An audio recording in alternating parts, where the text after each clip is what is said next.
All praises to the Most High Yahawah.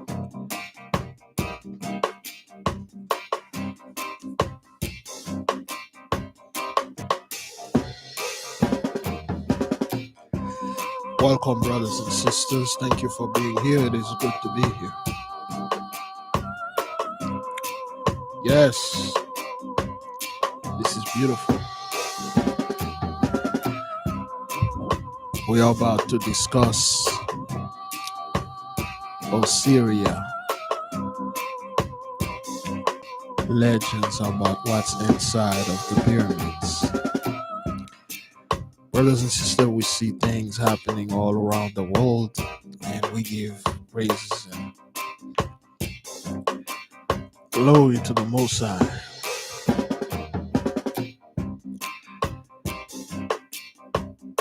We took a little time in our 10:30, and we're going to sanctify the fast.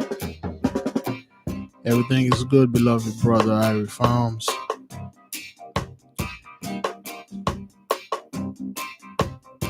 Shalom, brother Mandalo. Shalom, Peter. Shalom, Lorraine. Shalom, beloved sister Marge. Brothers, it's a blessing. It is a blessing to be alive and witnessing all those things going around. It's a huge blessing. Yes. Everything is doing according to the plan of the Most High. Everything is working really, really well. We see the countries are going at each other's throat. Taiwan versus China, Iran versus Israel, Russia versus the United States. Everything is upside down, brother. Stay out of it. Let the Father do his work. All you can do is give him praises and glory.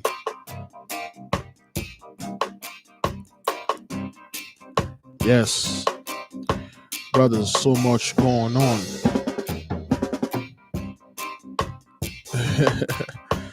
All praises, brother. Some people mess up the fast today. They messed up.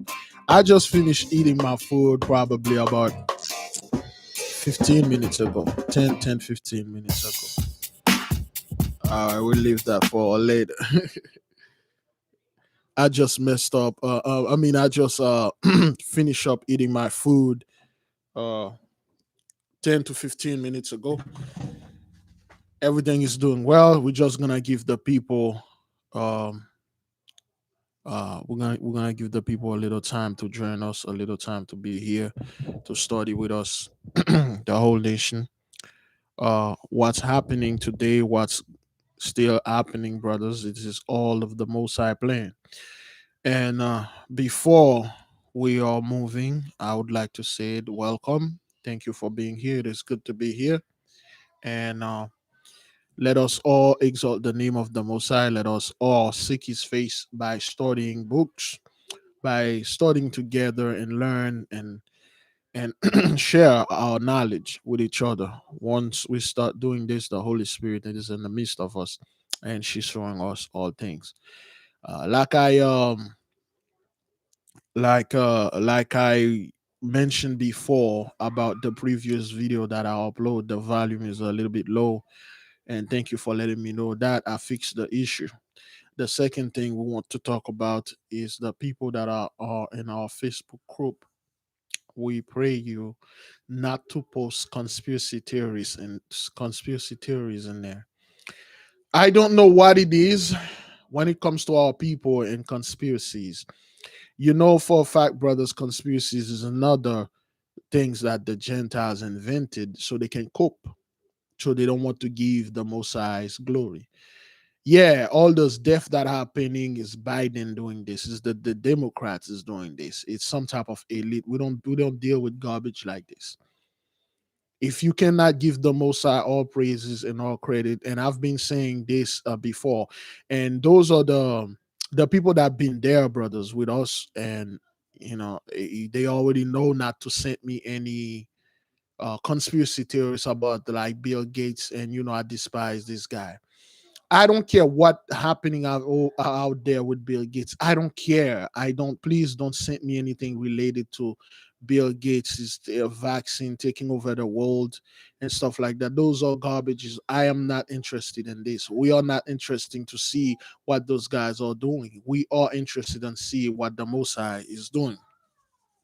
Please, the Facebook community people, please do not post these things in the Facebook group, because whoever posts that thing about vaccine and stuff, they bump our group down.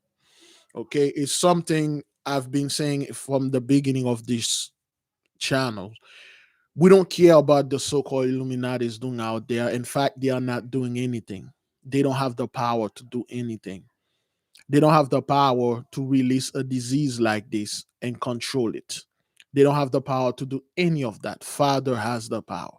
For those of you that still stuck in your church mindset, like you so scared of the devil, every praise you have out there, it has to go to Satan. You always have to acknowledge Satan. And these channels, we never even refer to this fellow. We don't even talk about this guy because we know he's nothing but one of those Mosai's pet. We don't focus on that. Why would you everything that happened? Lucifer is doing this. Look at what Lucifer is doing. No, no, man. Lucifer is not doing anything. How is it? Is it now? All the devils are coming out. Now everybody's finally, oh, I find the truth. We don't deal with things like that, brothers. Why we don't do this, brothers. This is just things the Most High put out there. We look at the top man, the top boss. Now, before we go into this book, we have to straighten certain things. This fellow Perry Stone, he uploaded a video. Uh, he uploaded a video about the birth pain, and it's funny. Thank you for the beloved sister that sent me this. It's funny how this scumbag just sit there and he's shoving the 7 years back down. He's shoving the 7 years tribulation. Remember, the whole Christianity is a wraparound behind the rapture. People join Christianity is not because they want to become a better person, because they want to go to heaven, because they want to inherit the kingdom. That's why they went into Christianity, because they want to get raptured. So now, slowly but surely, you see how this guy is talking like the beloved brother Big Judah. He's slowly taking what the brother's saying about the 3 years, the 3.5 years. He's mixing it up with some women. The birth, the first stage is getting pregnant. The second stage is being 8 9 months pregnant, getting pain. The last stage is like when your water broke and stuff like that. But after the birth pain, after the birth, you won't feel any pain anymore. And, that's that's the best thing. We will have redemption. Jesus Christ is the creator. The creator is coming back. And what? Yeah, it's just like what? Why, my guy? We know you're swagger jacking us. Those people never. That's what they are doing. Everything they see Big Judah does, or they saw I'm doing, they see they are slipping away, brothers. There is no. People start asking them. You know what's happening, brothers? The Gentiles that are watching our channels, they are confused. They are not against it though. Certain of them are not against it. They are so confused. The Holy Spirit move upon them. They understand what we are seeing, but they need some type of validation. So they are running to those guys and asking them what's going on. This guy says something about 3.5 years. It make a lot of sense. And then they say, yes, it does. Let me clarify this for you. The 3.5 years that he said is that 3.5 years when you're pregnant. What? Yeah, because when you're pregnant and then you having that pregnancy there, and you can see the belly. That's what John was talking about, the Matthew, and then you feel the belly. and then the belly busts, the water broke, and then redemption coming, and then you're gonna go to heaven. He didn't say nothing about the rapture. Yes, yes, brothers. Those people are not talking about the rapture because the war wasn't supposed to happen before the rapture. The rapture means get away. I need to get the hell away, brothers. Yeah, you just see this guy sit there explaining pregnancy. You're like, what the hell is this? What is this, dude? What are you trying to say? Oh, yes, the three stage. It's his three stage. And then, what about the 7 years of tribulation, the Antichrist? Where are those things? You guys said there will be an Antichrist. And some jackal, some jackwagon was, keep telling me, oh, Big Levi, Obama is the Antichrist. They prove it through scriptures. Hmm. Obama is the Antichrist or Antichrist? You prove it with scripture? Yes. Pastor Isler put something in Facebook. They decoded that Obama is the Antichrist. Okay, man, that's good. All right then. You see how those people just sit there, brothers. Perry Stone. He didn't say anything about that Messiah that came back. The Messiah came back. Cesare Borgia actually came back, just got out of prison, came back, put some stuff on him, and then come out there. He didn't say anything about the Messiah, brothers. Those people are very quiet. The church are very quiet. It's just, brothers, how could you do this, man? How could you just sit there? Everything that you ever thought is a bunch of lies. You never come clean. You don't want to come clean. At least Paula White said she repented for my ancestor and then cried and then wrapped up everything. I never heard of her anymore. I never heard of her. That fellow Pat Robinson was quite pissed off with the police because they were doing that hitch right there in the open.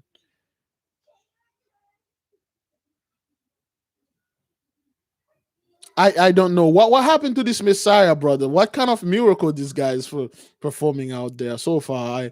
I would like to meet this guy and ask him about the Powerball number. Yeah, yeah. I would like to ask this fellow about the Powerball numbers. Messiah, I am one of your true believer, and I come to you and to give me the Powerball number. Oh, then that shotgun that you'll see in my hand, it's not loaded or any case, just in case if you messed up. Brothers, because of what's going on out there, the way things are going, we are not going to discuss certain things be related to the bear and the eagle.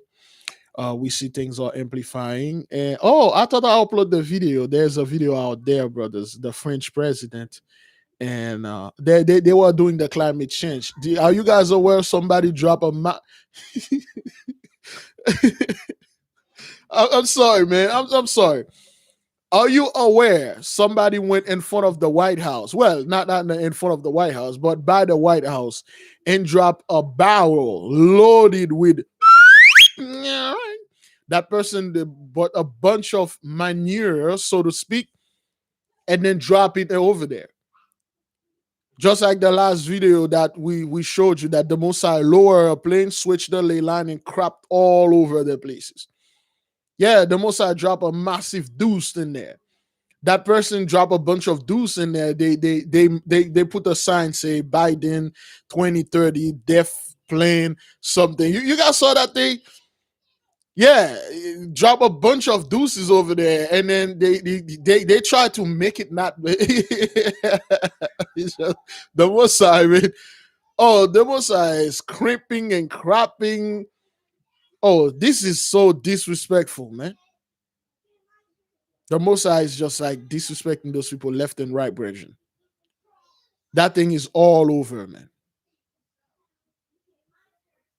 Yeah, it's a human waste. That fellow came in and dropped, and then he posted online say, "Hey, good morning, everyone. I just dumped a bunch of crap in front of the White House, so the Biden can see this, brothers. Things are getting way. It gets so funny now. Biden, the French president, Vladimir Putin, and I believe the president of South America, they were in a conference, right? They were talking about the climate change. And then the French president start talking. Oh yes, we agreed that on 2030 and 2050 we're going to make the world a better place and stuff. And then one guy like, okay, Mr. President, he caught the French president. He caught him. He go to Vladimir Putin, and then they told Putin, "You got the floor," and Putin just staring at the camera. He heard them. You can hear the echo. The people are telling Mr. President speak. Putin look at them. Putin like, I don't want to be here, man. Putin is looking at them. He took Putin in 1 minute 90 seconds. Joe Biden sitting there all confused. Joe Biden's like watching around. They don't know what's going on. When you truly look at them, brothers, you see they are confused. You look at Joe Biden's face. Biden's sitting there like, okay, somebody was supposed to bring some cocaine here. Like, oh, hey, Biden, man, this is not the place. Come on, man. We have a private island for this. And Biden was like looking at like, what the hell is going on? Where am I? What is this? Where's that Filipino nurse? Why is she supposed to give me some type of thing and then insert it in my portal? What's going on here? Biden's looking left and looking right. Putin just sit there. Hello. Hey, yeah. And Putin just sitting there watching. Those guys are sitting there, and you don't, brothers, it's so confused. Like, you're like, wow, the Mossad confounded those people, man. Yeah, Biden was so confused. Biden sitting there like, what the hell is going here? Oh, oh my God, I made it to this place. That's it, I made it. I didn't see the light though, but I made it to that place. Well, uh, as long as I'm here in hell, I might as well, take my diaper off and throw it in the face of the people. And then they come that Biden down and say, Biden, you're not dead yet. You're still alive. You still have a few more days to go. Just sit there and relax, man. Brothers, the whole thing was a mashi, masha, washa, meli, melo, so. They have no idea what they are saying. Putin don't want to talk. The French president, every time he's talking, he keeps showing his hand like he's arguing with someone. Now you understand they have the same spirit, brothers. They have the same spirit that the Mosai put upon Saul. They're out of their freaking mind, man. They're out of their mind. Russia, we we'll you cross the red line, and you cross the red line, and we will decide where the red what is. Somebody bring me my soup yet? Now make sure you sprinkle some of that methamphetamine in there so I can wake up a little. But the red line. No, man, I don't want to do this, man. They don't want to do it, brothers. They don't want to fight, but they will. Now, brothers, not that we put all those things out, we are going to go to the pillar of fire. We are going to see according to Osiria. Can anybody tell us who's Osiria? Who's Osiria? Who's Luxoria? Which one is the yeah?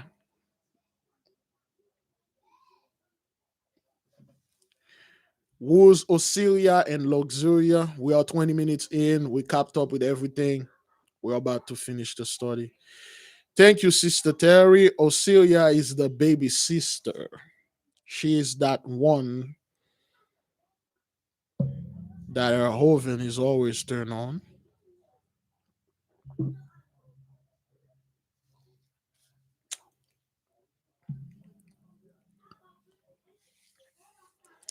Once you start reading, brothers, you understand what they did here. All right. This is page 202, letter 17. This is Prince Sesostris, the prince. He is writing to his mother, Queen Epithia of Phoenicia. He is in Egypt. He was supposed to start studying and stuff, yet is interested in the Most High. And for those of you that yeah, Osiria is a very loose. She's a very loose woman. We live in there, so a raggedy oven. So that thing being used over and over. So she's the one that that's her side of a story. Remember, the other sister said a story of what's inside of the pyramid. Now, brothers, we're going to encounter a person here. Let us see what she said. This is Princess Ostrich. You know, he's talking to Osiria. This is what Osiria said.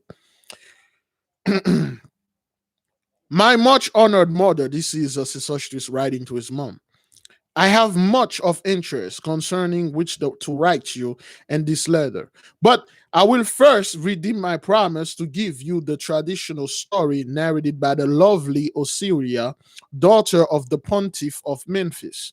Her father came in, and as she commenced and smilingly said, anytime, brother, the women keep talking to you, she keeps smiling and laughing and telling you that you're going to love that story. So there you go. Daughter, that's the father. Daughter, are you about to overthrow the prince's faith in the true history of the pyramids by a fanciful legend? Understand this. After you will understand why the father said this. You will understand every time our people is talking, every time you're about to strike gold, somebody said it's a legend. It's a myth, especially the priesthood of Mahan. Man, that's like some legend, some myth. Don't pay attention to it. Yeah. You listen to it, but don't pay it no mind. It's a legend. The father tell the daughter, Osiria, are you going to shake in the faith of our guests here with your fanciful legend? And you know, Osiria want that thing. No, my dear father, she answered. I only desire him to know all he can about these mighty monuments of a former world. And if he does not believe me in the legend, it will at least interest him. This is what she said. Brothers, she said, no, my dear father, I'm just like wanting him to be interested. And if he doesn't like the pyramid, at least he will be interested in something. Is not interested in monuments, at least there's some monument here. He will be interested in that because I will give him access, father. You know, that's what she technically tell the father. I assure the beautiful maiden that it would without a doubt interest me, and possibly upon hearing it, I might receive it as the most reliable account of the origin of the pyramids.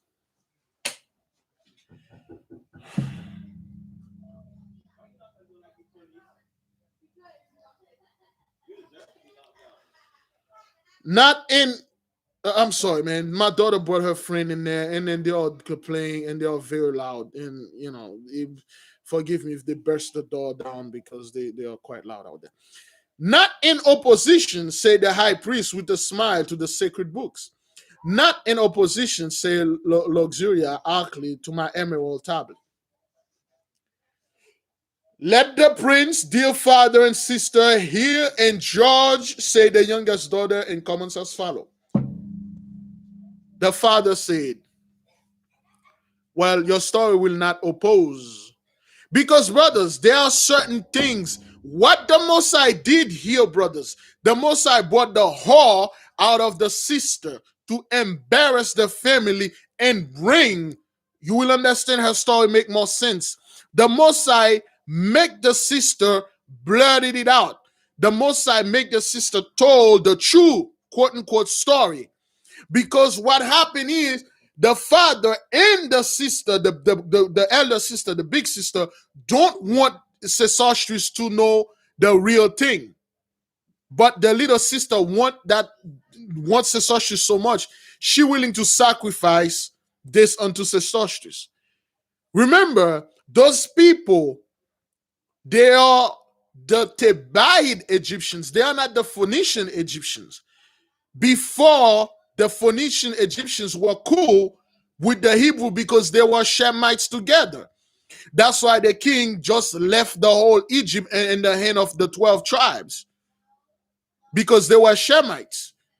When the Hamites Egyptians came in, they overthrown the Shemites Egyptians.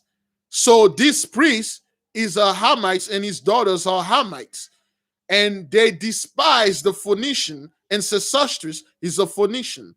They didn't want to tell him straight up, but the little girl, the little daughter, the little sister came in and tell everything. And this is what she said.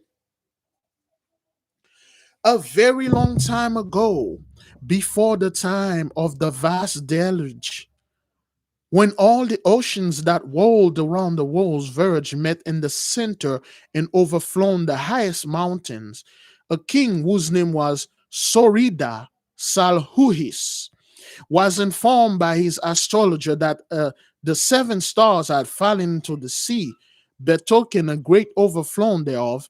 He answered, the mountains of my kingdom are higher than the ocean, and I will defy its waters. A long time ago, there was a legend. Well, they say it's a legend. You're gonna see that this thing makes sense. There was a king named Sauda Saluhuis. Back then, brothers, the earth was in one side, the water was by itself. The water, technically, she's talking about that before the day of Peleg. Anybody can put the scripture before the day of Peleg, before the Mosai divided the earth. The earth was all over one place, and the water was one place. So let's say the earth was in right side and the water was in the left side. Now, the astrologers came in, they told the king, we foreseen the seven star, they fell into the water, and now the water is going to overpower and cover the city. And the king proudly said, oh, Biggie man, we're on top of the mountain here. This water will not reach us. The next year, those are the astrologer that was telling him what's going to happen. The next year, his astrologers again came to him and said that the sun was covered with dark spots and that a comet was visible with the crest of fire and threatened evil on the earth. Brothers, we already know that comets are not a good sign. Comets are horrible omens. For the people that keep seeing comets and like, oh my God, this is so pretty. Oh, hell no. Astrologers tell you, wait a minute, comets are never a good sign. So the astrologer come, they saw king, we saw comets. This is not good. He's threatening you. The same night, the king dreamed that the mountains become plains and all the stars of heaven were extinguished. On awakening, he called his 144 priests. How many priests? 144 priests. That's a connection right there. 144 priests. And commanding them to consult the gods, received for answer that the earth was to be drawn. So again, the Mosai is not a coward. The Mosai is not that guy that do sneaky attack or sneaky attack. When the Mosai is about to perform something grand, he sent many messengers, many signs that people never listen. They go to this king, they told him first, they saw 7 stars that came out of the sky and fell in the ocean, and the water rose above the mountain and covered the whole earth. Thank you. Genesis 10, verse 25, and First Chronicle 1:19, days of Peleg. Yeah, that was before the days of Peleg. That was before all of the flood and everything, before the earth was separated. And they said, my king, we saw a comet, and he didn't believe them. So he went to sleep. When he went to sleep, he dreamed something horrible. His dream, let me see his dream again. I don't want to confuse.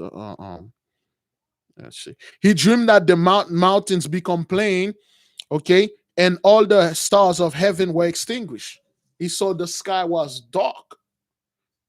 All the heavens, all the stars just turned off. And then he called his 144 priests. So those priests, 144 priests, brothers, it's 12 from each tribe. Is that what that is? 12 from each tribe. Okay, he called 12, we call 144 priests to make a quote unquote a a begging like a statement. He wants them to ask the gods what the hell is going on, why everything is coming at me, why those horrible things. Thereupon he commenced building the two pyramids and other vault to made under them, which he filled with the riches and treasures of his kingdom. So that's the account of Osiria. This king start, by before this time they were giants. This giant king start building this pyramid to store his knowledge, his gold, and all the riches. Thereupon he commenced building the two pyramids and ordered vaults to be made under them. So under the pyramids, there's vaults. Okay, it's those giant vaults you see in the banks under the pyramid. That's what she said. There are vaults in there. Thereupon he commenced a building made under them, and he filled the riches and treasures of his kingdom. He prepared tablets. He prepared 7 tablets or shields of pure gold, on which he engraved all the sciences of the earth, all the knowledge he had learned from his wise men, the name of the subtle alkalis and alakakirs. I'm not quite sure what that is. Alakakirs, Alakakrs, and alakakirs, and the use of hurt of them, and all the mystery of astrology, physics, geometry, and arithmetics. Basically, this king wrote 7 tablets. He had his priests wrote 7 tablets, and those tablets contain all the knowledge before, all the knowledge in the world. And those knowledge, he put all kind of sciences that can hurt people, all the sciences that can heal people. He put the astrology, the arithmetics, the science, all of them, he wrote them in that 7 tablets, and then he put them in the vault. That's the legend, okay? Those are inside of the pyramid. These 7 golden tablets of my sister's legend, say Luxuria, laughing, are not near so wonderful as my tablet of emerald. So Luxuria, the sister, Alkalakal mean the representation of spiritual, moral, and other abstract meanings through the action of fictional character that serve as symbols and allegory or figurative native poem. I'm even more confused by this definition than that word alakalakis. But anyway, so he stored everything in there. He stored everything in there.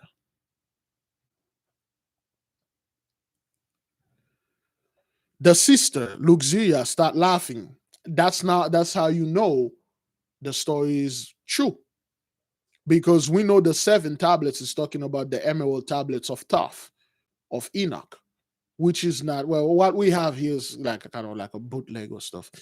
These 7 golden tablets of my sisters, she laughed, are not near so wonderful as my tablets of emerald. So the sisters are competing which tablet is the best. Which one says Sesostis? Where are you going to bake those dough, man? Which oven you going to put the dough? That's what they're fighting now.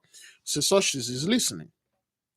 Less, say Osiria, you should imagine I am drawing upon my fancy.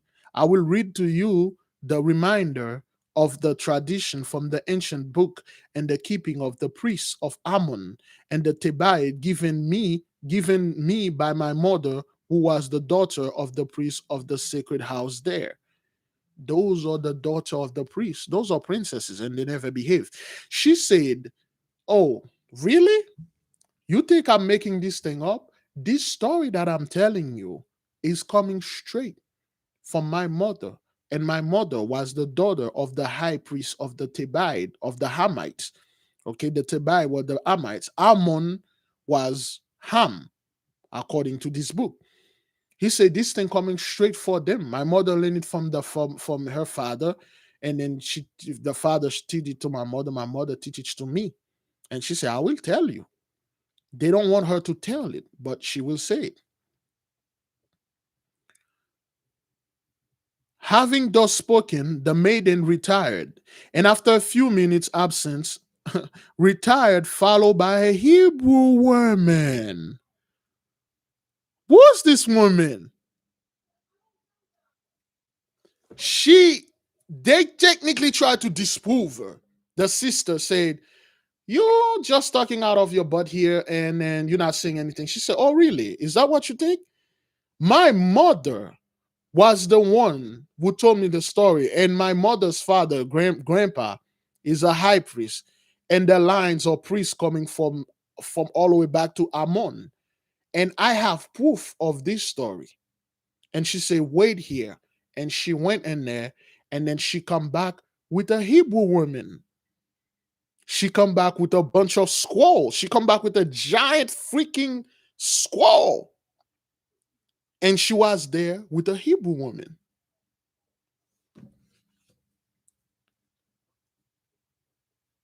Having thus spoken, the maiden retired, okay?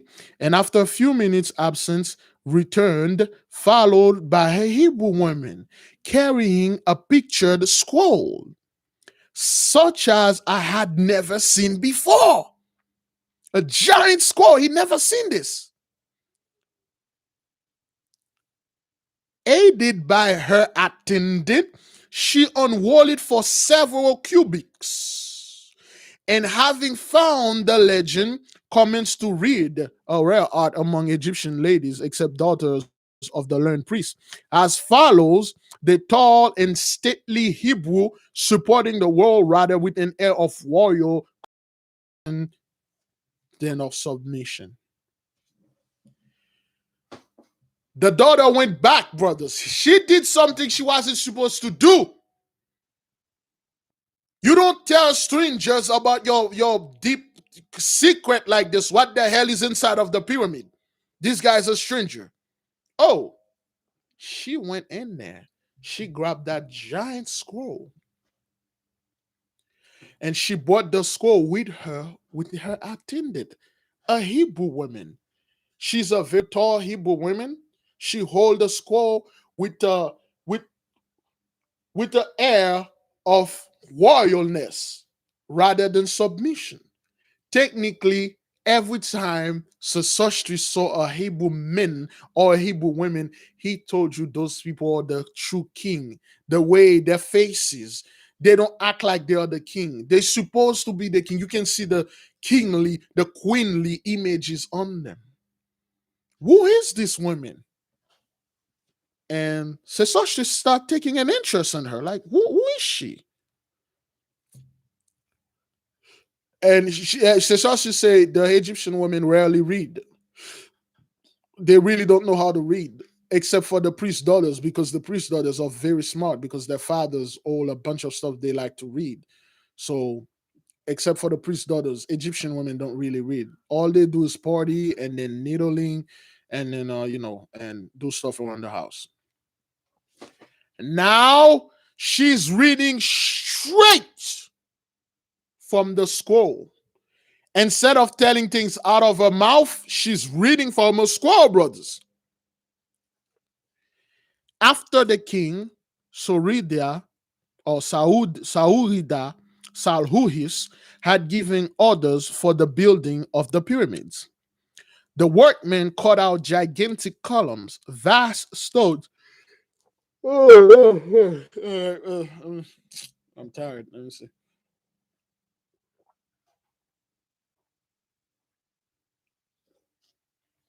Babe, I need some water, please.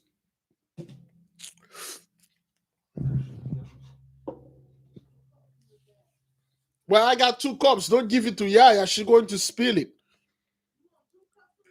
Yes, sweetie. She's reading straight from the tablet. After the king Salhuis has given orders for the building of the pyramids, the workmen cut out gigantic columns, vast stones, and wonderful pillars hewn of single rocks. From the mountains of Ethiopia, they fetched enormous masses of granite, and from Nubia of gray porphyry, and made with these the foundation of the pyramids, fastening the stones together by bars of lead and bands of iron. They built the gates 40 cubits underground, and made the height of them 100 royal cubits, each of which is equal to 6 of ours. So that here was pretty big. And each side was also made 100 royal cubit in extent. So they'll start building the pyramid. The beginning of this undertaking happened under fortunate horoscope and result successfully. So, because of the astrologer brothers, they give him the time to start building this pyramid under a beautiful horoscope, because they used that back then. Again, please don't send me your email about, oh, I'm teaching witchcraft. This is what it says here. The horoscope that they have was a fortunate one. Nothing happened, but the pyramid was keep building and building. After he had finished the larger one of the pyramids, the king covered with blue satin from the top of the bottom, and appointed a solemn festival at which were presented all inhabitants of his kingdom. After all of that, brothers, the king had the pyramid. Okay, hang on. Ah, thank you. Thank you, babe.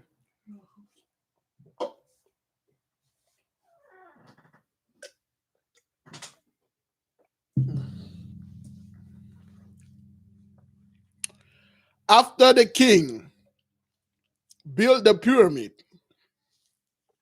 he had white tiles, blue tiles encasing the pyramid, and overlaid the top with gold. And he ordered a festival to be celebrated around this pyramid. Then, in this great pyramid, he built 30 treasure chambers, which he filled with an immense store of riches, precious vessel, signatures of agates, bloodstones, and cornelian instruments of iron, earthen vases. One of these days, this is going to happen. No, for now on, give me the water right here, because I'm sensing it's gonna drop in the computer one day. Thank you. Arms with rust and not and crystal which might be bended yet not broken. You heard that, brothers? This king, remember, he called the 144 priests. So the priests came in, they tell him, listen, the Messiah is going to destroy the earth, whether you want it or not. Now, when he does, everything's going to be destroyed, because the people are too wicked. And the king advised him. So he said, what can I do? I cannot let all those things die, all the knowledge of the earth. And then they said, well, build a pyramid. They consult with the Most High. They say, well, build a pyramid. So when he built this pyramid, brothers, under the pyramid, he made 30 chambers. Those are not like chambers. When they're talking about chambers, brothers, they're talking about, like, let's see, miles of room. He built 30 of them. and he filled them with treasures, gold, silvers. And he put something very interesting here.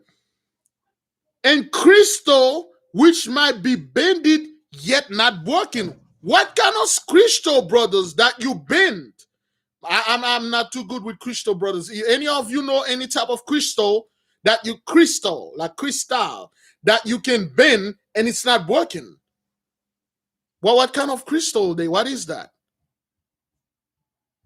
They are very big women. He filled them with treasures, sciences, all the knowledge. He put them there. They are under the pyramid, according to this book. And you will understand now, brothers, no one can get to it. And he makes sure of that. He makes sure of that. When I keep telling people those things are protected, if the Most High doesn't sit you there, you cannot touch them.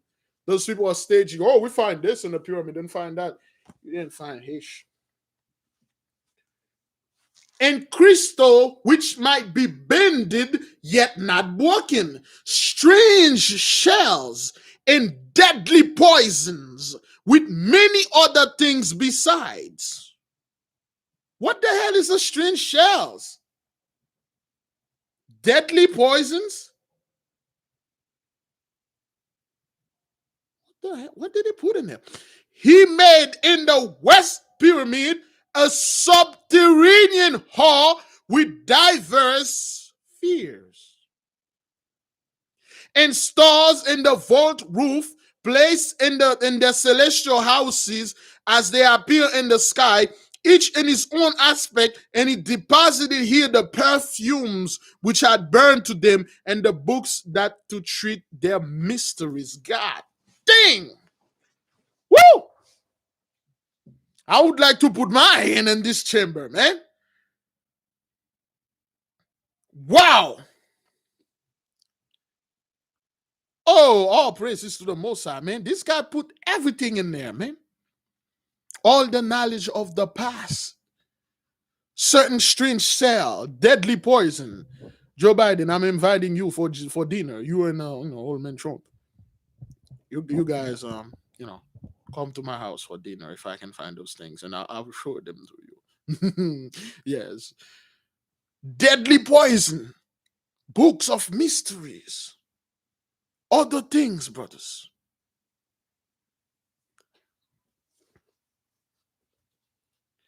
Books that treats of the mysteries.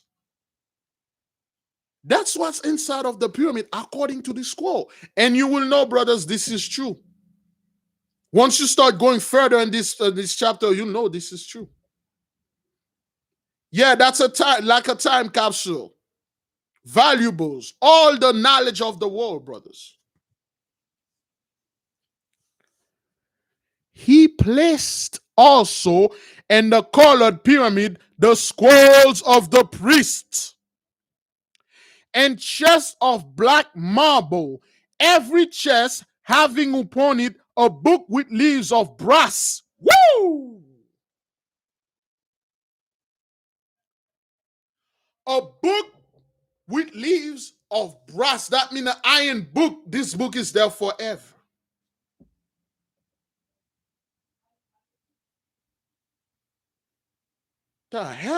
What the hell? Who is this king anyway? In which were inscribed the duties and wonders of the priesthood, its nature, and the mode of worship in this time. And in a chest of iron were 7 books which reveal what was and is and shall be from the beginning of the end of time. All praises to the Most High YAHAWAH, man. And 7 book, brothers, and 7, like, brethren, those are the purest thing. If you could put your hand upon them, those are the purest thing that your ancestors were. Those are not things people translate and tell you what it means. And I despise that. I despise when people translate something and they will tell me what that means. Don't tell me what it is. Just translate it. I'll tell you. Oh, this is what that means. This is. I understand. That's not for you to understand like what it. This thing was written for a specific people. It's not written for you to translate to us and explain it to us. And this book, brothers, and these 7 books, which reveal what was, what is, and what shall be from the beginning to the end of time. 7 books.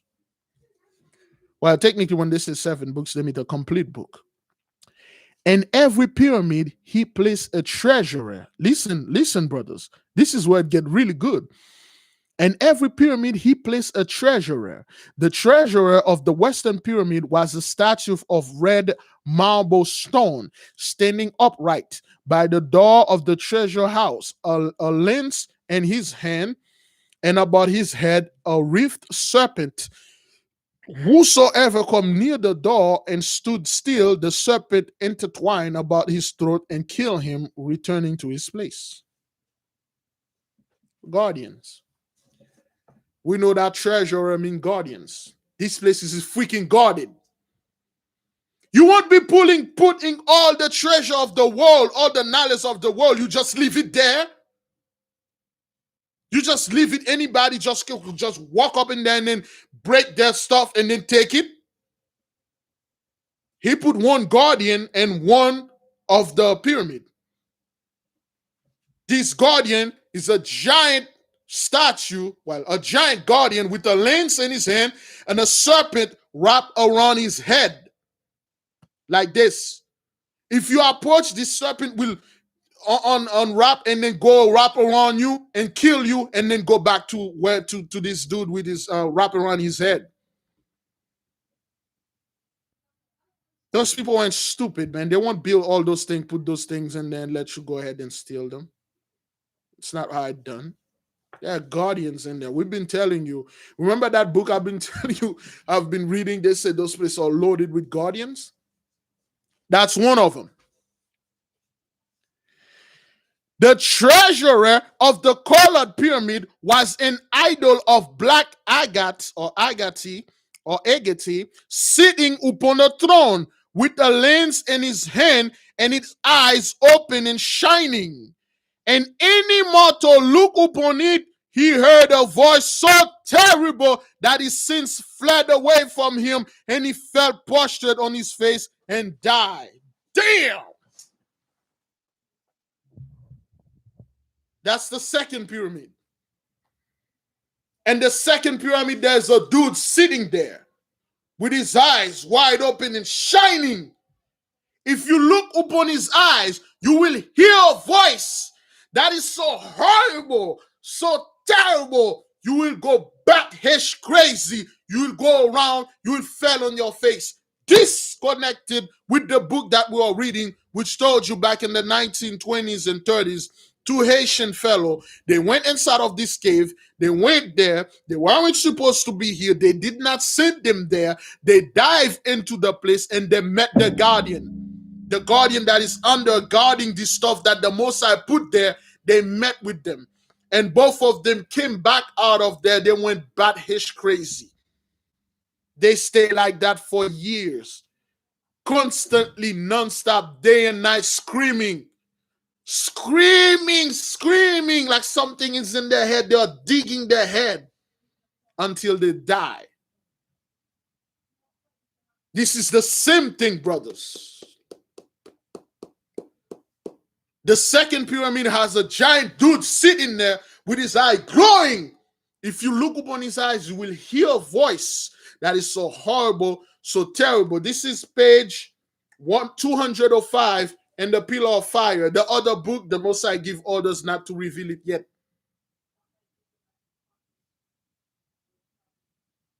You will hear this voice, you will go bat-hesh crazy, and you will die.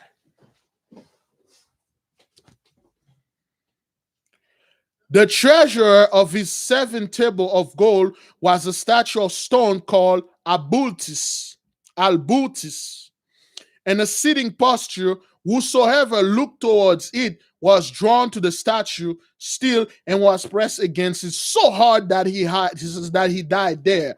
Over the portal of each he caused to be written. The third one, there's the muscle man, a giant pyramid, a bulky pyramid, a giant statue, a bulky statue. If you go there, he will just open his arm, and then some type of force will suck you up, and then he will just grab you and then press you to death and kill you. This one can just open his arm and some type of gravity force pull you and then grab you and pressing you and kill you. All of those things are well guarded, and they what's supposed to happen to you, a warning before you get there. That's why in the book, when they were getting in there, there's an old man that come out of nowhere and say, don't get in there. You're not supposed to be there. And then they curse the old man out, and then they get in there. That's why in one of those cave, brothers and sisters, they told us there is a quote unquote a migali, a creature called a mygal or mygali, which is a giant spider known as a Haitian bird eater. You know, is as tarantula. There's a giant spider there, which is the side of a freaking city bus, which is the heights of 2-story building. If you get there, how could you fight this? You're gonna shoot it with your gun? What is this? That thing is fast. That thing can move from it can move from here to New York in a fraction of a second. You won't even see it. This thing is in there guarding whatever the Most High is putting in there. And we told you only 3 people know about this book.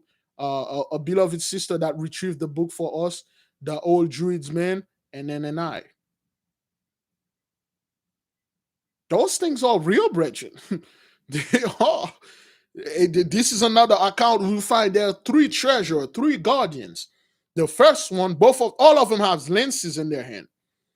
The first one has a snake, a serpent, wrap around his head. And if you get close, the serpent going to go ahead and kill you and then come back to his head. The second, his eyes is glowing with some type of light. If you look upon it, you will hear a voice, you'll go crazy. The third one is the bulky one. If you get close to it, he will open his arm and then he will suck you in and then he will crush and kill you. Page 205. Let's continue. I, King Saurid, built the pyramids in 6 years. One of those pyramids could took you thousands of years to build. This guy built them in 6 years, which shows you they had technology that was far beyond what we ever possibly known. In 6 years, he built those 3 pyramids. 2 years for each, I believe. I, King Saurid, build the pyramids in 6 years. He that come after me and says he is equal to me, let him destroy them in 600 years. It is easy to pluck down than to build up. I also covered them when I had finished them with the satin and let them covered with the mats of grass. Here ends the record of the scroll. They finished reading the scroll. This is King Saud. Now, remember, brothers, this is the story that came from the Hamites. Remember, Noah taught 3 of his sons, Ham, Shem, Japheth, about the Messiah. They all know about the Messiah. And we know those guys, according to this book, brothers. I'm not saying this is according to this book. They are the one that built the pyramid. And each of them have a story. The story ends from the scroll.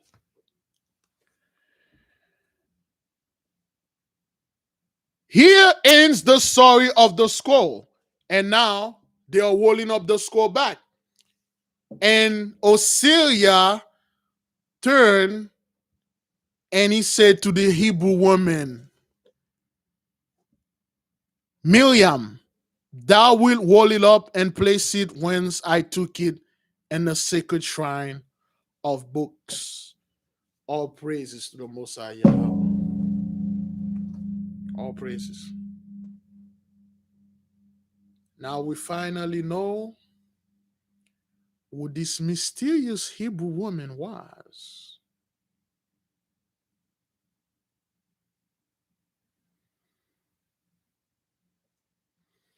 Thank you, beloved brother Abdullah Seer. Okay, it says right here, there are keys in Enoch. We are the pyramids builders. Also, everything you're saying is confirming the keys of Enoch and the Colburn Bible. Thank you.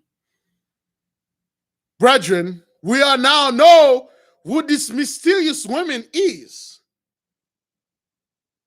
Her name is Miriam. And who is Miriam, brothers and sisters?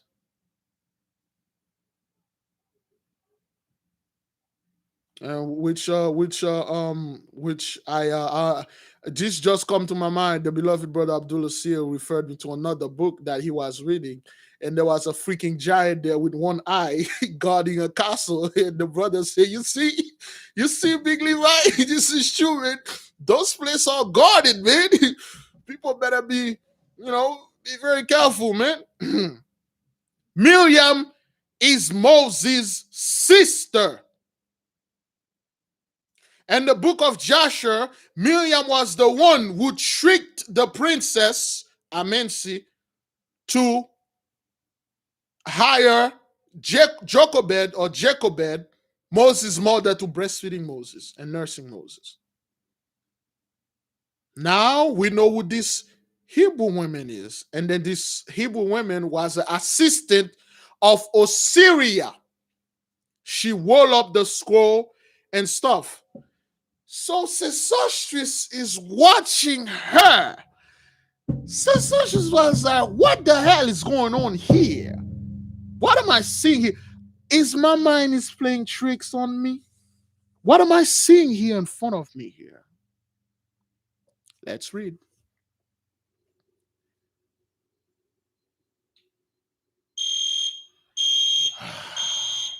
You got to be freaking kidding me. The kids pull one of those things down there. Let me make sure if it's not a real fire. Oh, you gotta be kidding me, man. I heard the thing down there. This is crazy. Oh, boy. I'll be back, brothers. I'll be back.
My apology, brothers and sisters. For those of you who've been following me for the past 6 months, we have some pretty bad kids that live downstairs, and they pull the fire alarm. And it happens so much, brethren, that I tipped up the noise. It's quite loud. So bear with me, brothers. Bear with me. It's going to take some time for the firefighters to get here. They are the only people that can turn it off. So if it's not too loud, brothers, forgive me to what's happening down today. It's just it's not a real fire. It's those damn kids down there. So oh boy, if I had the power of Nehemiah, or was it Jeremiah that called the she bear, and then the she bear came in and destroyed everything. Yes, that's my music. That's me. Now, scumbag kids make me forget where I was. Let me see. All right. Brothers, this is our spiritual attack, man. When we get to the meat of the story, the scumbag demons kids pull out that thing. And I got camera in my house, all my kids were inside.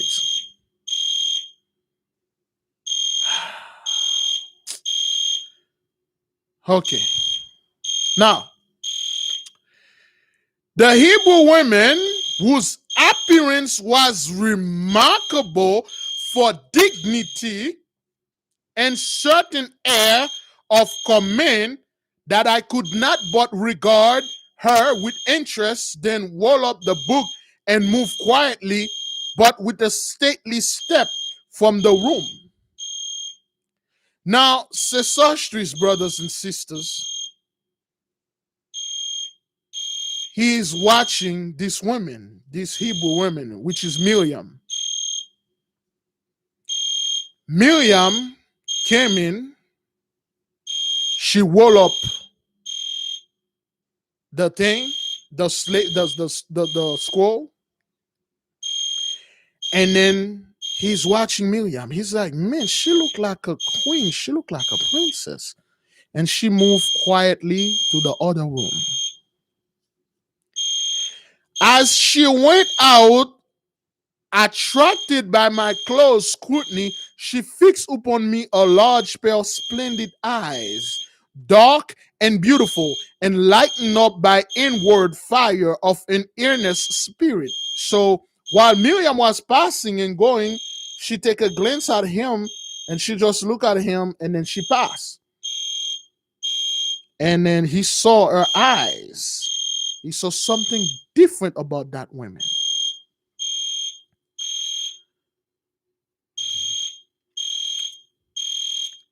Her age was about 8 or 9 and 40. So Miriam was about 48, 49 years old. Let's say 50 years old. Back then, that was nothing, brothers. She just become a woman back then. 50 years old just become a woman. Okay, they live a lot, lighter. I do not know why, and looking at her, I thought of Ramesses. Brothers, he said, I do not know why. And looking at her, I thought of Ramesses, now at Thebes, waiting to assemble his vast army. Perhaps there was a style of face and shape in the eyes that we call him. The moment he looked upon Miriam, he like, she remind me of Ramesses, Moses. He like, why is this happening? Why did I look upon her and it's just, it reminds me of Moses, like Ramesses. What the hell is going on here?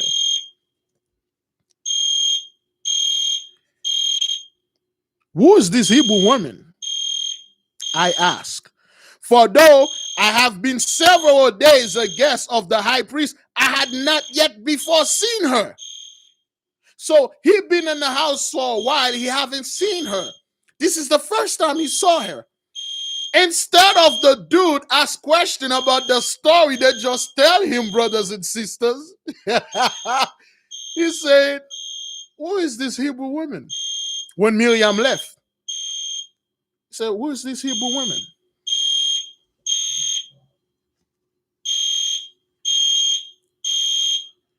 My assistant and copier of the scrolls and papyrus lives in the hall of the sacred books.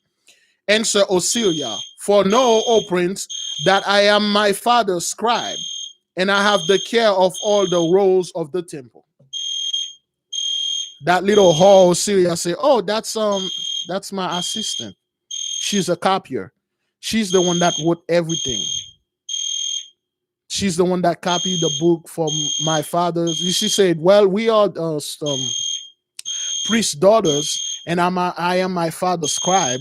So this is my assistant. So we copy things together. So Miriam, she was an assistant. She copied things with her hand. She has a masterful, so to speak, penmanship. Miriam is really good. She's really good with penmanship. She can draw really well. She's very good. And one thing I appreciate about that whole Syria, she gave Miriam credits. She gave Miriam credits, brothers.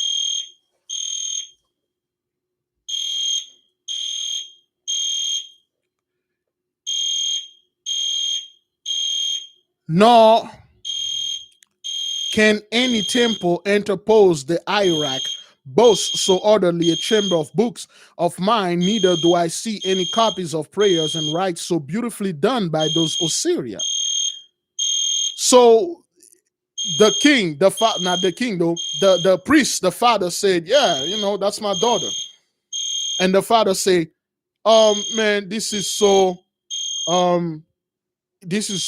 beautiful, the way that the thing was copied. That's my daughter doing this.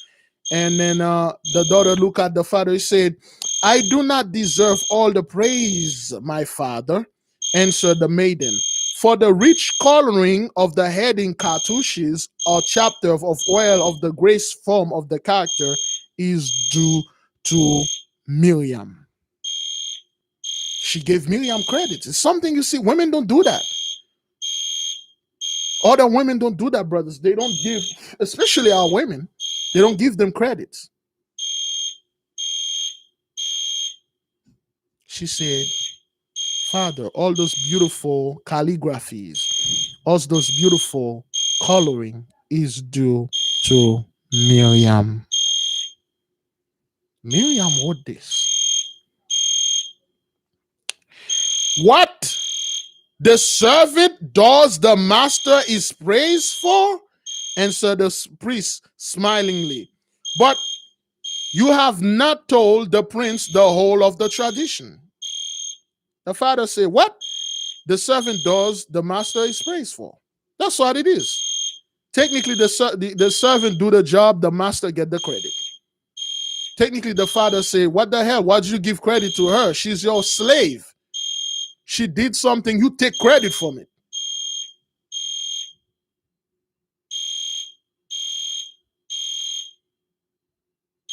That's what the father say, listen. He smiled, he said, oh, the servant, the master take credit for this. He say, what the hell you are doing? You take the credit. It is true. I must now state how the pyramid was opened by one of the Phoenician conqueror kings. This Philistine warrior whose barbaric name I forgot, name I have forgotten, and do not wish to remember, and seeing the pyramids, demanding know what was within them. He answered by the priest of the Sphinx, who is the guardian of the two pyramids. So the Sphinx is the guardian of the two pyramids, that they contain the embalmed bodies of the ancient gods and first kings of men, the emerald and the golden tablets, and all the treasures of gold, silver, and work of art, and everything which are pertaining to the world before the deluge, all which has been preserved by them from the waters and now therein. He said, true. These spirits are guarded by the sphinxes. So they call those guardian sphinxes, okay? He said, and also don't forget those pyramids also contain the body of the gods. the kings that they had before them. So the pyramids are multi-purposes, brothers. They are a tomb, they are a bank, they are an apartment, and they are some type of portal because of the way they build them. Hearing this king told them he would have them open. So now there was a barbaric king, I believe a Philistine king, a Phoenician Philistine king that came in, and he told them he heard of the story, what that previous king put under the pyramids. He heard the story, brothers and sisters, and then he decided to open the pyramid. He decided to go in there and break into the vault and steal everything in there. They warned him. They said, you won't even get close. So he said, all right, he's gonna go there. All the priests assured him that he could not be done. The priest told him, you can break into those things. It wasn't built for you to break into it. You cannot get in it. Hearing this, all the king said, all the priests said he could not be done, and he replied, "I will have it certainly done." So the engineers of his army opened a place in the Great Pyramid by means of fire and vinegar. Smith aided the work with sharpened irons and copper wedges and huge engines to remove the stones. Brothers, when they say huge engine, they're talking about technologies, machinery, huge machinery, huge engines to remove the stones. It was a vast work, as the thickness of the wall was 20 cubic. To drill into 20 cubic, brothers and sisters, this is no joke. They were many months reaching an apartment within where they found a ewer made of bright green emerald containing 1,000 dinars.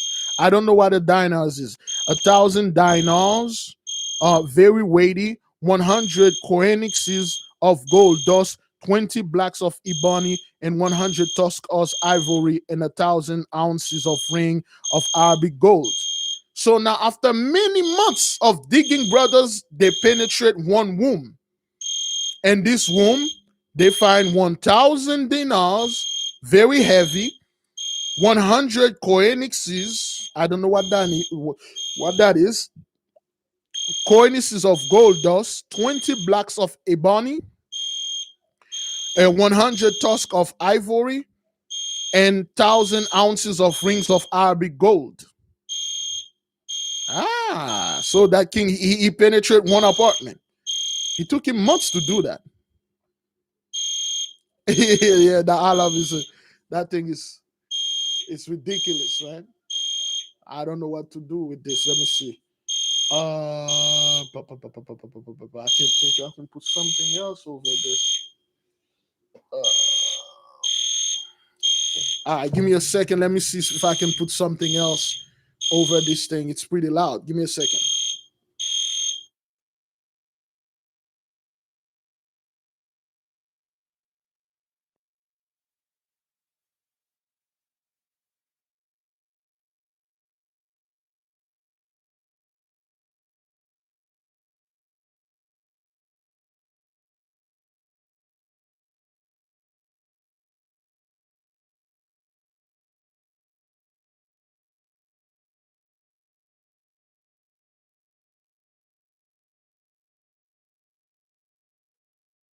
Oh man, it's still the same. No, with those alarm brothers, you cannot push the buttons. Only only the firefighters can come and then take it down. You cannot do anything about this. It's just the firefighters that can. This is not the regular alarm. This is the alarm for the whole buildings. So yeah, this was all he found. Okay,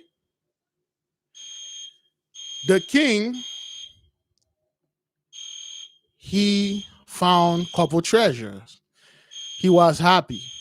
So and then he called he called his people. He said, cast down what you found.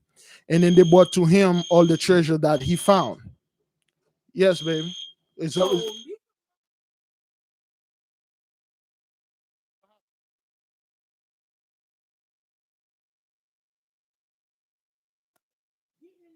apartment from downstairs from her house, and they called the police on her. okay, are they coming? They already up there. Okay, well, they should turn that thing off. Is that? Thank you. I don't know why they didn't turn it off yet. Okay.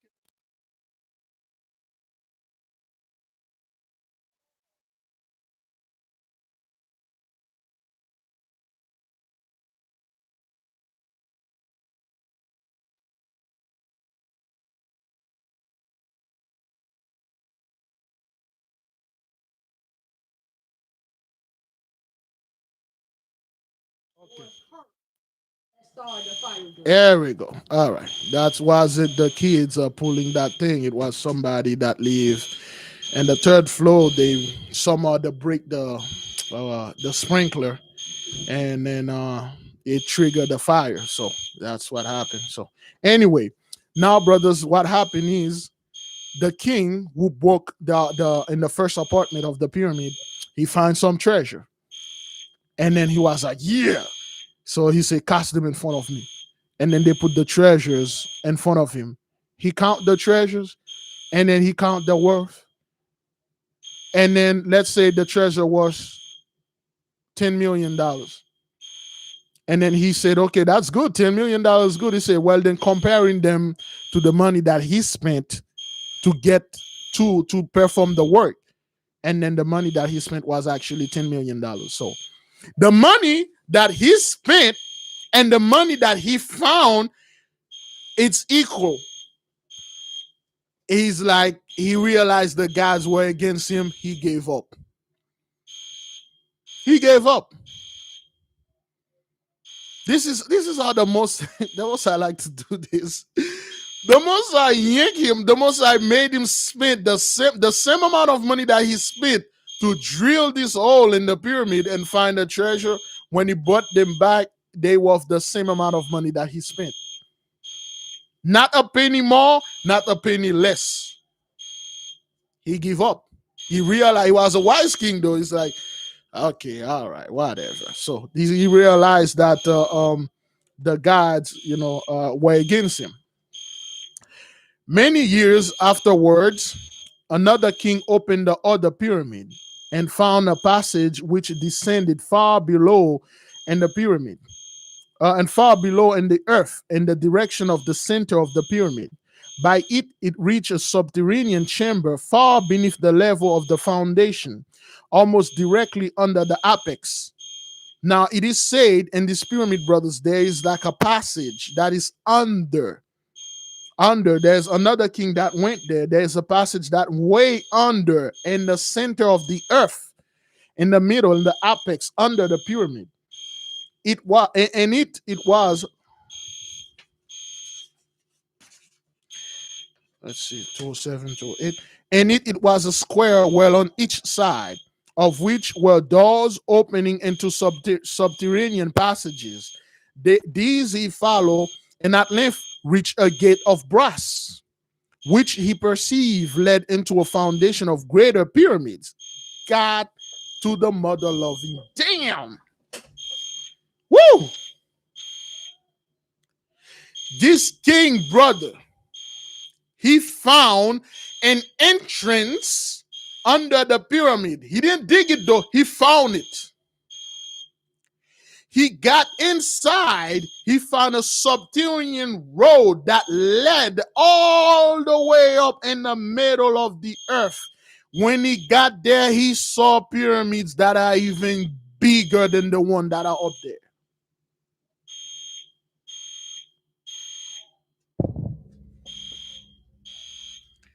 Let me read it again.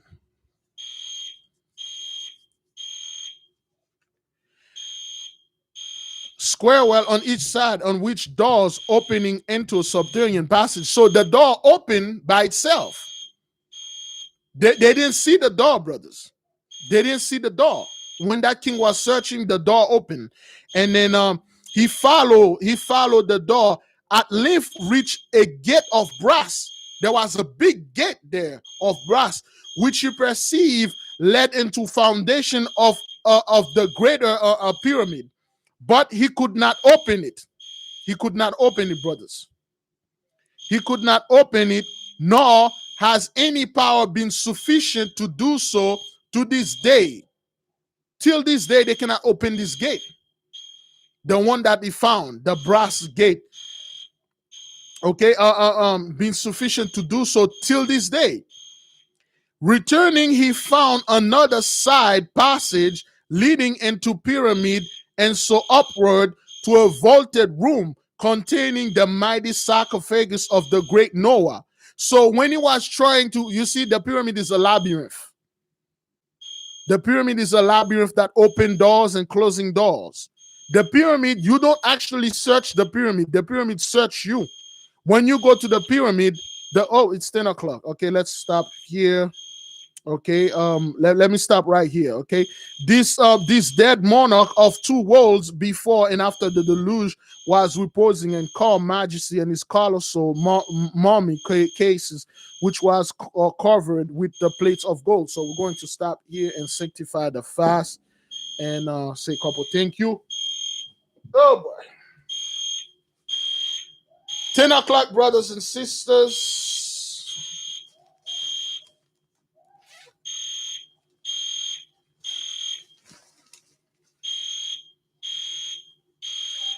All praises to the Most High YAHAWAH. We are calling upon Ebedel as a witness to come. We are calling upon Ebedel as a witness, brothers and sisters, to come and assist us to sanctify this fast. Is the sun is down in California, brothers and sisters? Is the sun down there? If it is, we will sanctify this fast. Father, Most High, Ahaya, YAHAWAH himself, we thank you for this opportunity. We thank you for having respect unto our fast. We thank you for not totally and utterly destroy us. May you have respect unto this fast. May you look upon it with respect and granting us this great delivery. And we give you all praises and all credit for all those glory things that you're doing out there.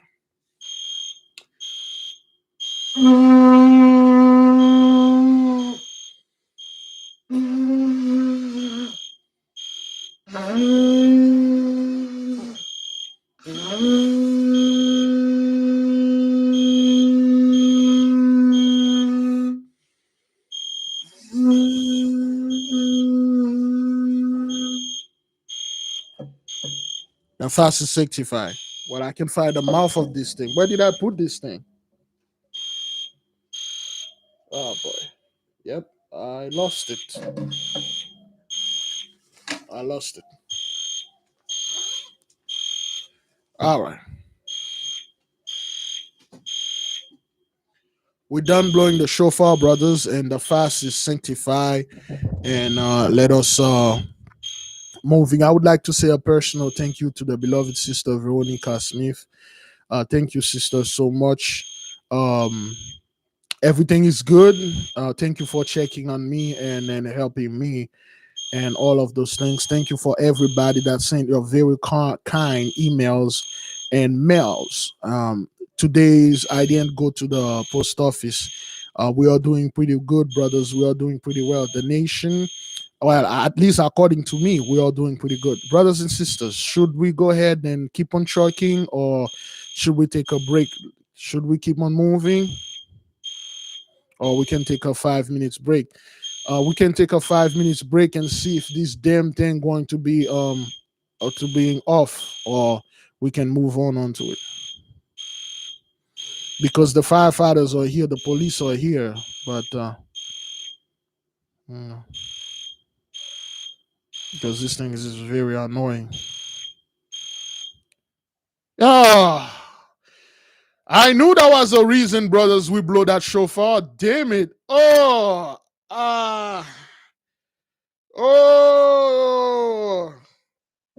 all praises to the Most High. Damn it!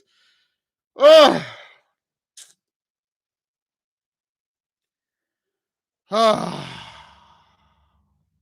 Finally.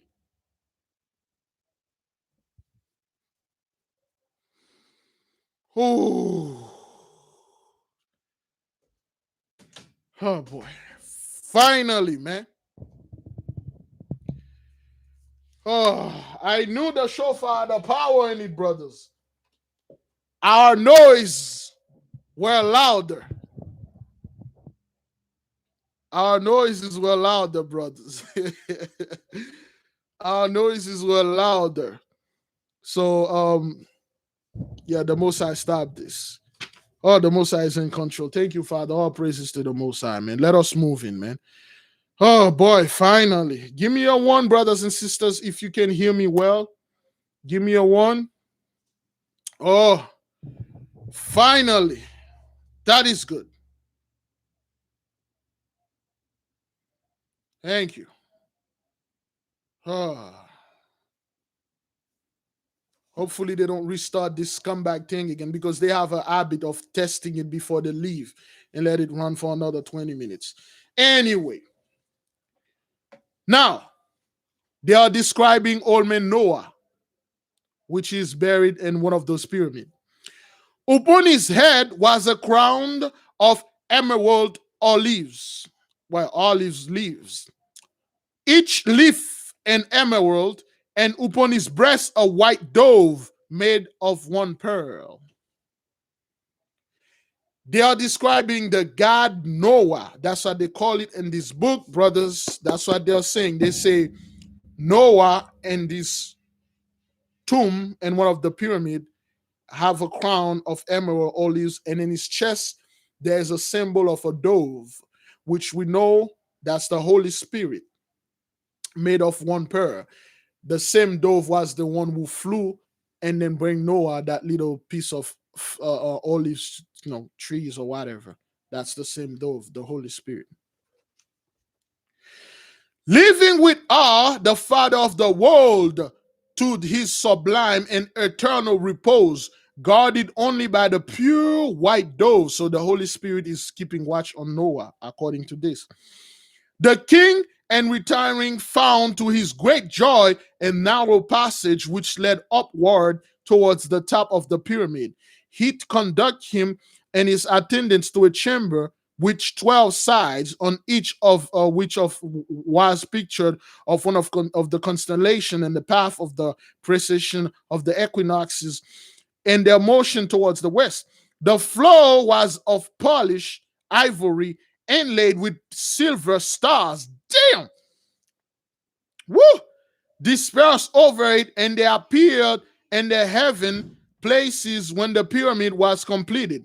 The 7 planets, including the sun and the moon, were representing in the ceiling, each on its panel of silver with his deity and inlaid with all silver precious stones. So, now the king that was searching the pyramid, he stumbled upon a passage. When he got to this passage, he met the tomb where Noah is buried.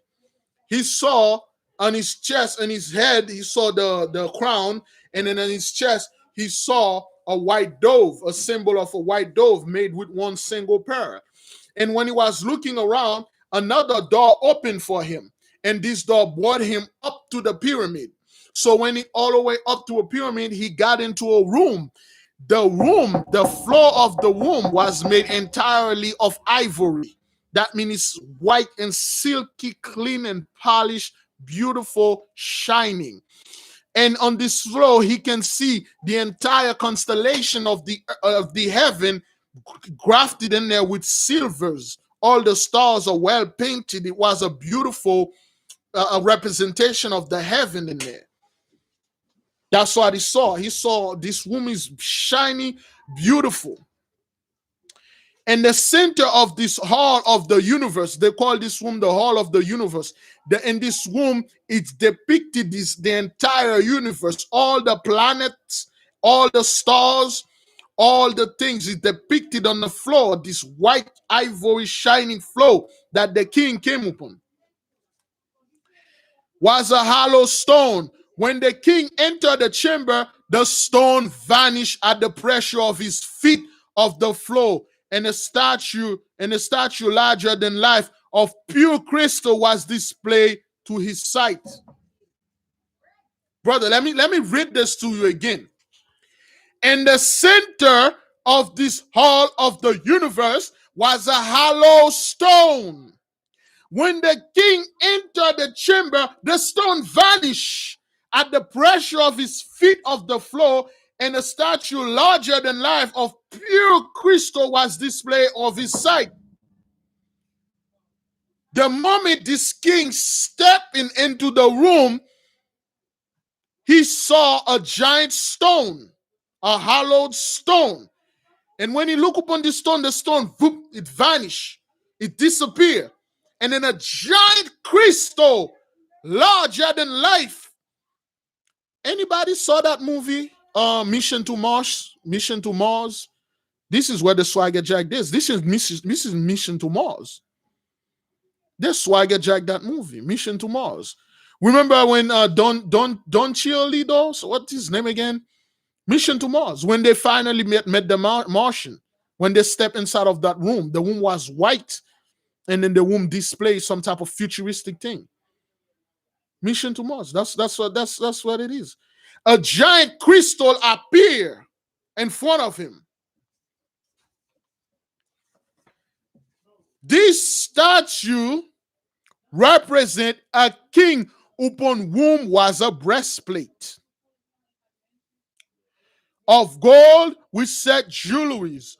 On his breast was a stone of incalculable price, and over his head a carbuncle of the shape of the bigness of the sacred egg of the phoenix, shining like the light of the day.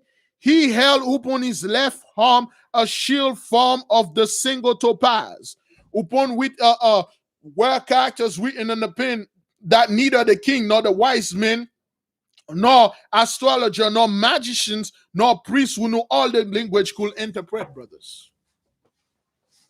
Don't cheer though. When the king and his men, they step into this room because of the pressure of his feet, because the room is automatic, is high tech. He saw a hollow stone which disappeared, and then he saw a giant statue, a giant crystal like statue of a man that's standing there with a crown upon his head. And in the front of the crown, there's like a topaz jewelry the size of an egg, the egg of the phoenix, shining the light, illuminated the whole room. He has a shield of carbuncle, I believe. Let me see. He had a breastplate of gold of inimaginable price. You cannot put a price. That's how majestic and expensive the armor that this king, this man that he saw bear. And then upon his arm, a shield formed of one single topaz, upon which were characters written with a pen that neither the king nor the wise men.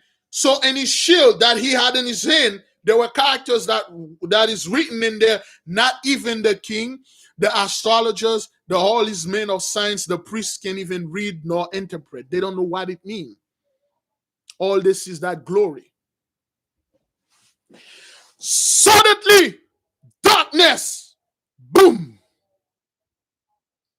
Darkness.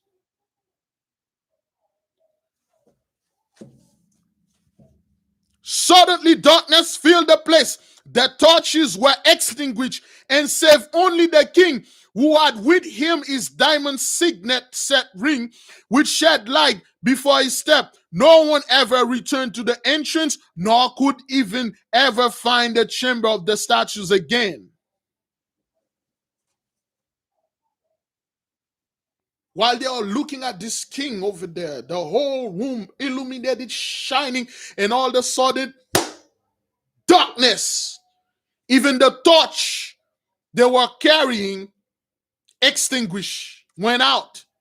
The only way they saw the king had a diamond ring, And his hand and the diamond ring share a light beam like a flashlight. And then he used the diamond ring just to walk out of that room. And then he find another door. They exited. And ever since, they never find this room again. They never find it.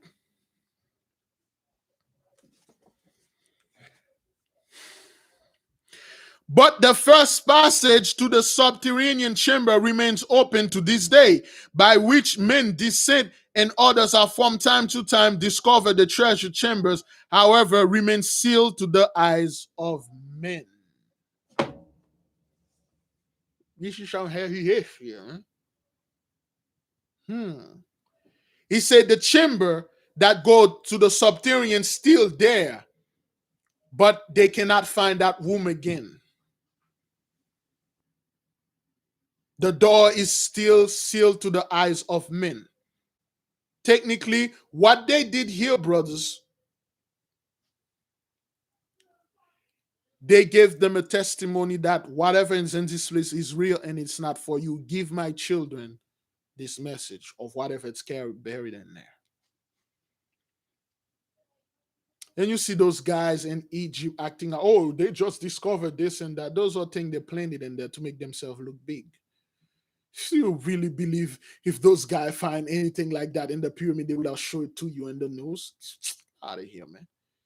You really believe if those guys find some type of high technology, they would have made it public? No. They will not bring it and call those people out there. They will call Bill Gates. They will call those guys they know they are, I don't know, smart. They will try to reverse engineering it.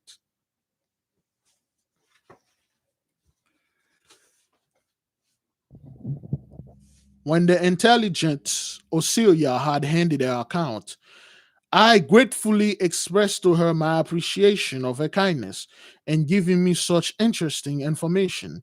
She accepted my thanks in the graceful manner which characterized Egyptian ladies of rank.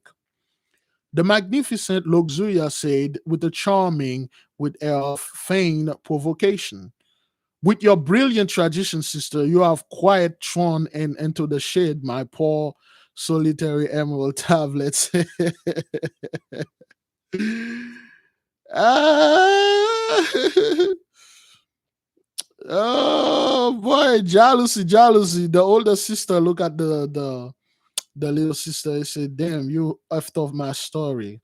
Now my story doesn't mean anything. The story that I told, you technically throwing it away. You sandbagged me. You got into a sister. You got into an airplane. You flew over my house and take a take a huge deuce on me with that story, man. You dwarf my story. There's no doubt the prince will like you better. You unplug my oven. Mm, yeah. The sister was like, wow, whatever. There is no doubt, whatever, O Sesostris, said their father. That's the father. There is no doubt, whatever, O Sesostris, that's the father talking, who had been listening to the tradition as he sat in his ivory chair, and the rich undress vestments he wore when not engaged in official acts in temple. Rather, we wore the priesthood. Ah, come on. Boy, too much description of this dude. But anyway, we have the priesthood. Do not doubt that the pyramids are at least the pair so nearly the size and so too close together were built before the deluge, which according to our astrologers took place under the dynasty of the demigods about 1,540 years ago, when the world was nearly 2,000 years from 400 years old, 2,000 years, 400 years old, 2004. But our book of mystery give many more thousands of years.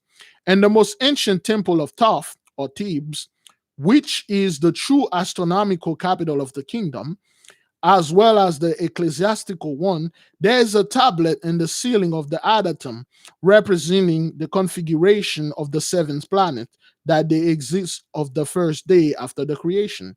This was the beginning of the world, and since that the day heavenly bodies had not stood thus again. Upon the wall beneath it a steel portraying their position at the time of the Noah deluge, the ark, their its position, a bunch of stuff and things. So the father said, no doubt, all the story that my daughter just telling you is our tradition, and they come from the book. So he said they have a temple over there in Thebes, which is the true capital. You know, everybody wanna take the credit. And he said that this place contained an astronomical map that show much more things that give the day when the earth was well, quote unquote, created but born, and things like that. He said there are so many books over there. He can actually give him access to it. Okay. So now they are talking about the age of the earth. They are talking about when everything was created. And Sesostris say, do not the Egyptian astrologers, I ask, give a period for a year of the heavens to make one revolution through the zodiac? It is one of the mysteries, finishing upon a chart of the arc of the procession. When they measure of the zodiac, they measure the whole circle it will sweep and calculate the circle of period of 36,000 years as the duration of grand year of the universe. So one circle of the, again, brothers, this is not me teaching, full disclosure and full disclaimer. I'm not teaching witchcraft here. Please do not send me your backwarded email talking about, oh, zodiac sign and stuff like that. How am I teaching stuff? It says here, one complete circle of the zodiac is 36,000 years, which is one full year of the universe. Which show you how insignificant we are. Each zodiac sign, for each one of them that do one turn, one complete circle, which is 36,000, let me see, which is 36,000 years as the duration of one grain of the universe year. Everything turn. The universe turn every 36,000 years. That's 1 year of the universe. As then 30,000 years of this year of the stars passed before the deluge. He said the deluge happened 30,000 years ago. That's this time he was talking to them. So he technically telling them the pyramid were built like in the hundreds of years ago. That's what he's telling them. He said, and then 30,000 years of this year of the stars passed before the deluge. If the astronomers are correct in the side real calculation, I remark about 4,000 or 450 years of the end of the first celestial year of creation. He said, if his calculation is correct, we are 450,000 years after the creation. This is him talking. This is Sesostris talking. He said, if we are correct, this is 450,000 years after the creation, after, the first Adam, walked this earth. Which, say Luxuria, they teach will terminate times and the earth will then be recreated. And there will be a new starry world, and the year of the universe will be doubled to 72,000 years. And then 12 of these vast years are completed. The creation will be dissolved, all things returning to nothing as before the beginning of time, and the soul of man will be absorbed into the divine essence. Technically, what she said right here, she said everything dies, everything born and dies, even the universe. If you don't see the universe die before, it's because you cannot see it.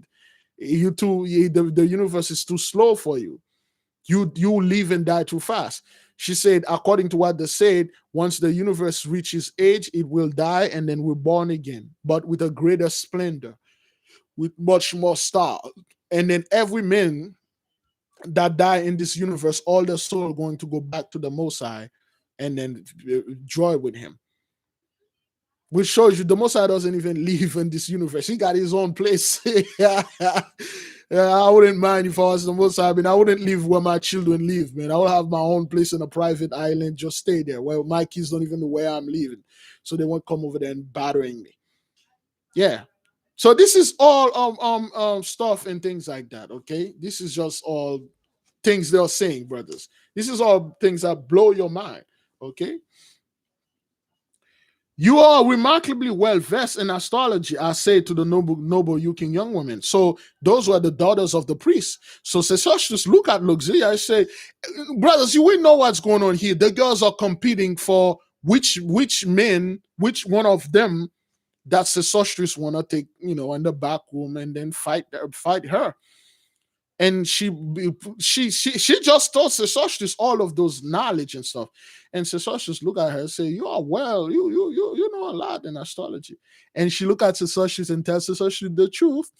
We are priest's daughters, she answered, and from our fathers we derive all our knowledge. So the priest's daughters were very, very smart because they keep learning what the fathers are learning.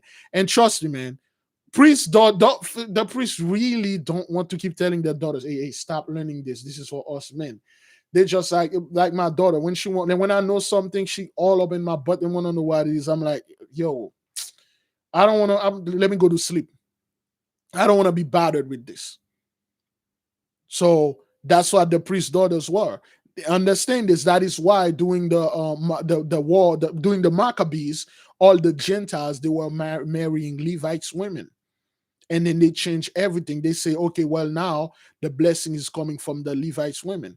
That is why Hesh over there, the Askazah over there, they derive it from the mother because they were marrying the Levites women because they had the knowledge. They will tell them, well, if you tell me more about what your father know, maybe I'll throw a dough in that oven and then let it bake in there. Zaza, we are priest daughters, and from our father we derive all our knowledge.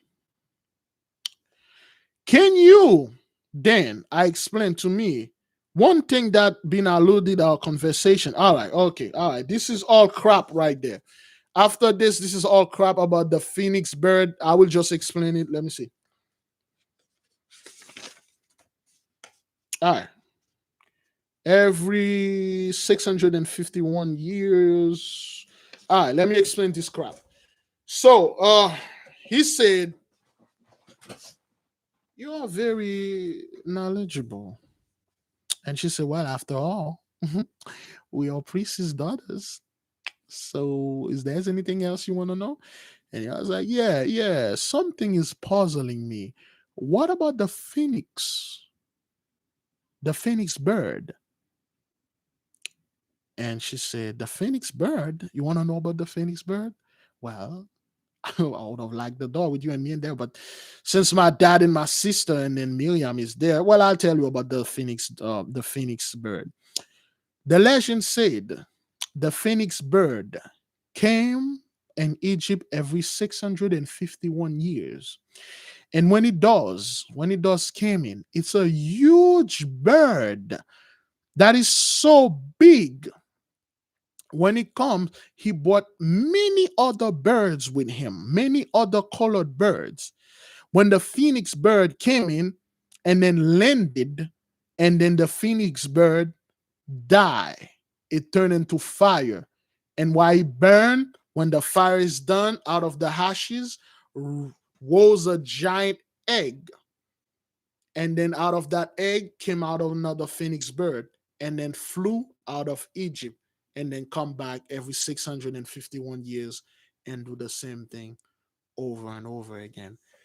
And if this story is true, I'm pretty sure we are very close. to this phoenix bird coming. But it turned out it was like some metaphor for some planets and stuff like that. Mercury. It's turned out to a metaphor for Mercury that came in the sky every 651 years and shine and then left, come back again, and all that. Um, so that's what that is.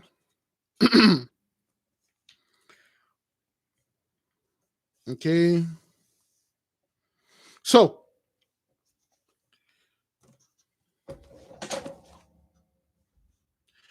they talk about the phoenix.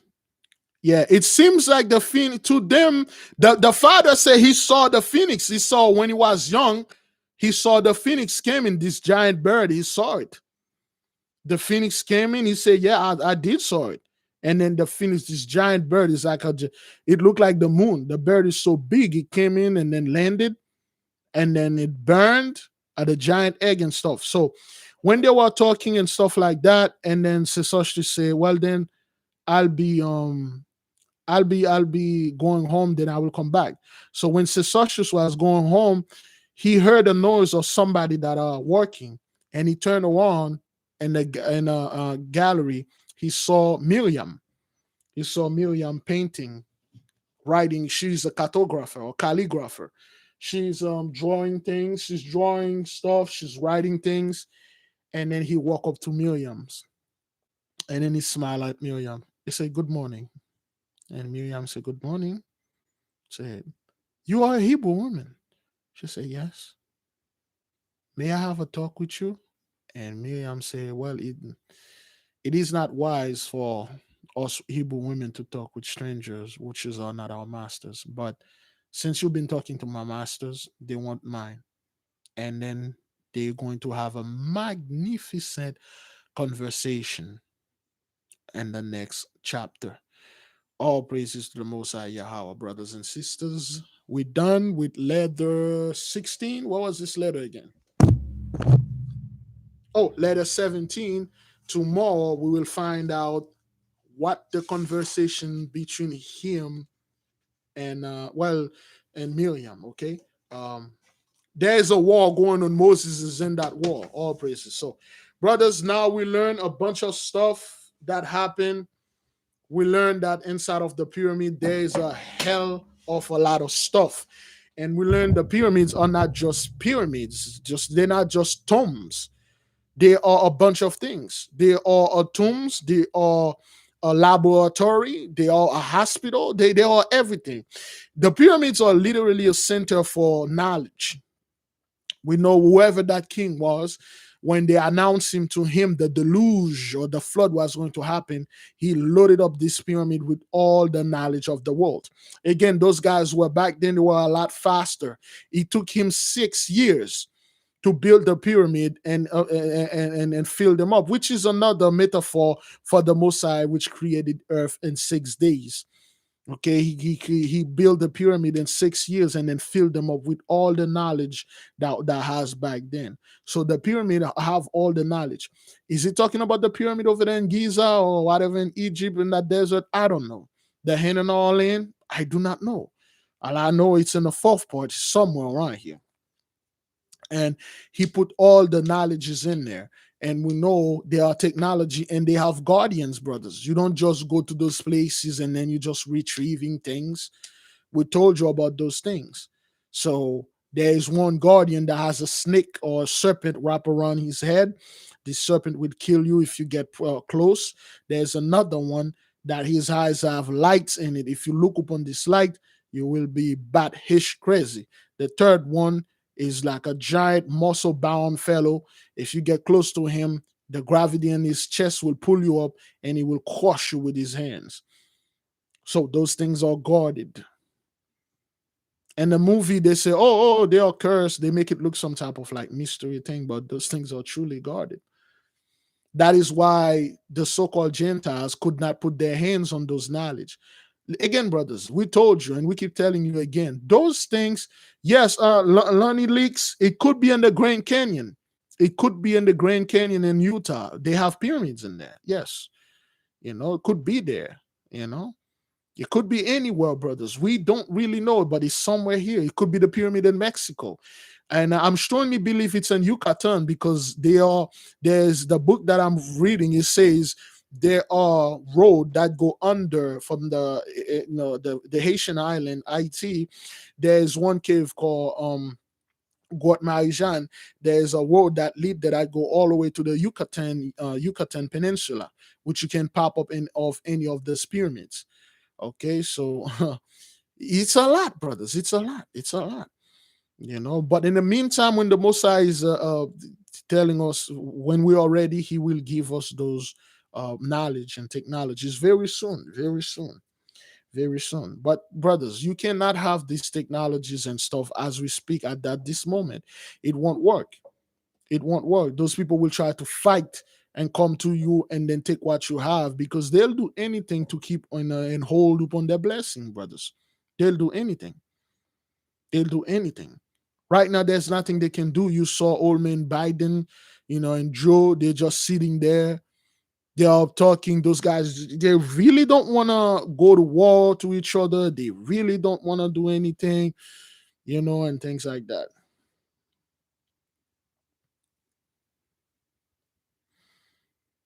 Oh, yes, they are hiding a lot of things, brothers. Those people are always hiding hish, man.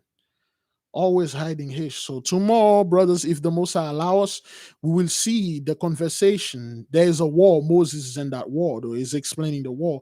And we will see the conversation that he has with Miriam, what were they are saying and what the hell what happened over there. Okay. So we are in the middle. We are halfway in this book, 50% down, and we have another 50% to go, and things like that.